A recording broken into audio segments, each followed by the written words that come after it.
Donald Trump is once again making headlines, and this time, it's over Greenland. Yes, the world's largest island has suddenly become the center of a growing international political storm. Since returning to power, Trump has repeatedly said he wants the United States to get Greenland. And while many people originally brushed it off as another bold Trump statement, the conversation is now becoming very real. Behind closed doors, officials from the US, Greenland, and Denmark have reportedly spent the last 4 months negotiating the island's future in an effort to calm rising tensions. But despite those talks, the people of Greenland are sending a clear message. Their country is not for sale. In January, during the World Economic Forum in Davos, Trump shocked world leaders with one controversial statement. He said the US could take Greenland by excessive strength and force, if necessary, before quickly adding that he wouldn't do that.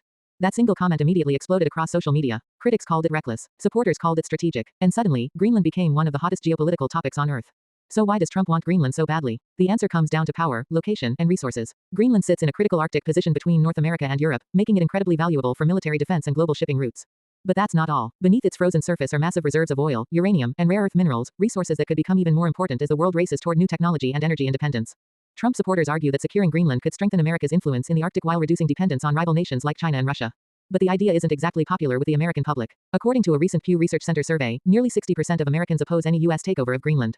Only 21% support the idea, while the rest remain undecided. And in Greenland itself, emotions are running even higher. Crowds recently gathered outside the US consulate in Nuuk, Greenland's capital city, holding protests and waving signs demanding the right to determine their own future.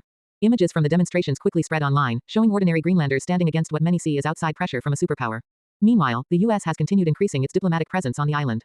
Special Envoy Jeff Landry, who also serves as Louisiana's governor, traveled to Greenland during a week-long diplomatic mission focused on Arctic cooperation. Officially, he said he was there simply to listen and learn. But behind the scenes, meetings with Greenland Prime Minister Jens Frederik Nielsen and Foreign Minister Mute only fueled speculation that bigger negotiations may already be underway. Now the world is watching closely. Could this become one of the most unusual geopolitical deals in modern history? Or is Greenland becoming the latest symbol of growing global power struggles in the Arctic?